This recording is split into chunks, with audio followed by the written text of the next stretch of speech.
Recentemente comecei a desvendar mais sobre os quadrinhos nacionais e acabei fazendo algumas descobertas interessantes, e é sobre uma delas que eu quero falar nesse vídeo. A obra em questão pertence ao House, que vou deixar os links do Instagram e do site dele aqui na descrição, onde você pode conhecer melhor o próprio autor, os seus trabalhos e ler esse quadrinho de graça. Já aviso também que vou dar spoilers da história, então se você não leu, leia primeiro e depois volta aqui para assistir esse vídeo.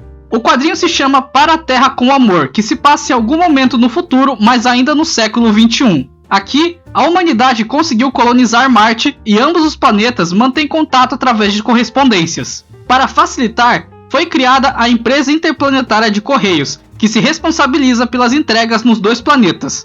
Para Marte, as entregas são feitas por foguetes, mas para a Terra é mais complicado, já que a gravidade da Terra fazia as encomendas caírem como cometas ou acabavam sendo destruídas ao entrarem na atmosfera. Para não haver riscos de atingir algo ou alguém e para amenizar o impacto, a solução foi começar a jogar as encomendas na água. A Empresa Interplanetária de Correios, ou EIC, aqui na Terra, também se responsabiliza por pegar as encomendas do oceano e entregar até o seu destino, e é em um desses serviços que trabalham as duas protagonistas da história. A primeira é a Meg, a capitã, e a segunda é a Tina, onde ambas são mergulhadoras e buscam as encomendas no fundo do oceano. Elas têm um equipamento que lembra o radar do dragão de Dragon Ball, onde nele elas conseguem rastrear onde as encomendas caíram. Meg encontra sua encomenda primeiro e depois de pegá-la, leva para Lois, que é a responsável por registrar a encomenda e encontrar os dados do destinatário. Depois disso, ela volta para o oceano para buscar outra encomenda, enquanto Tina não encontrou nem a sua primeira. Tina está boiando no oceano frustrada por não conseguir encontrar a encomenda. Para resolver isso, ela amplia o alcance do rastreador e mergulha de volta. No caminho, ela reflete sobre como parar por um momento e relaxar com as ondas ajuda ela a pensar melhor em formas de resolver o problema, e realmente funciona. Só que então, o rastreador detecta outra encomenda dentro de uma caverna nos corais, que Tina também leva e descobre que é uma encomenda de 15 anos atrás.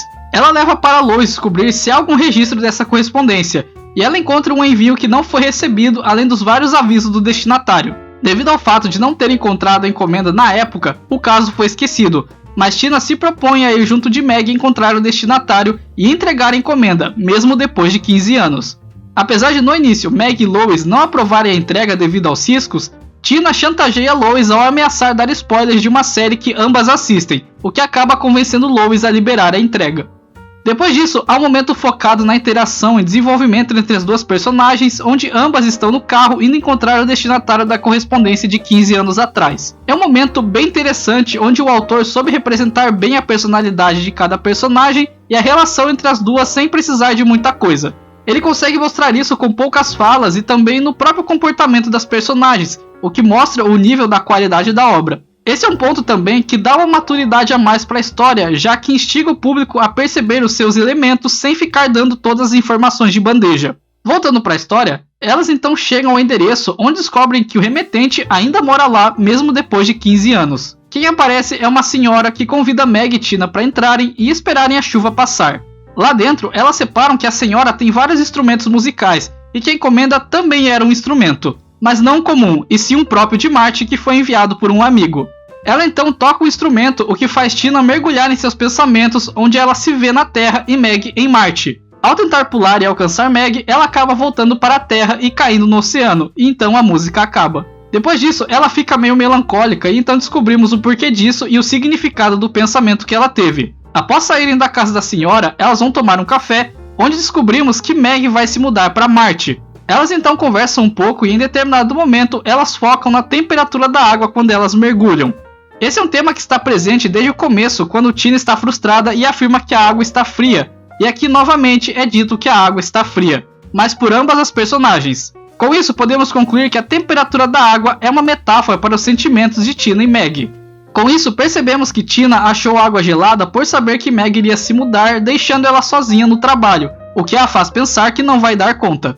Por outro lado, Meg diz que sempre achou a água fria, pois era sempre a mesma rotina e que só virou mergulhadora porque era a única coisa que ela sabia fazer, e que ela queria mudar isso enquanto há tempo. Mas então ela diz para Tina que não há com que ela se preocupar, já que ela possui uma conexão forte com o oceano e que ela com certeza vai ficar bem. Depois disso, vemos Tina e Meg no dia seguinte mergulhando, onde após terem a conversa no carro, Tina afirma que a água está mais quente. A história então finaliza com Meg convidando Tina para mergulhar e Tina concordando. Analisando a obra em si, foi uma experiência bem diferente e interessante, já que não é uma história de personagens que tem algum super objetivo estabelecido, mas se trata de acompanhar a rotina e a vida desses personagens. Ou seja, foi uma experiência bem bacana porque essa história ela é ao mesmo tempo que contada, ela também é vivida, porque assim como o futuro é incerto para essas personagens, ele também é certo para você, espectador. Tudo o que acontece é novidade para ambas as partes, o que dá um charme a mais para a obra e torna ela uma experiência diferente, e por isso recomendo você mergulhar nesse quadrinho, além de que ele é apenas uma parte de um universo maior criado pelo House, mas isso já é assunto para outro vídeo.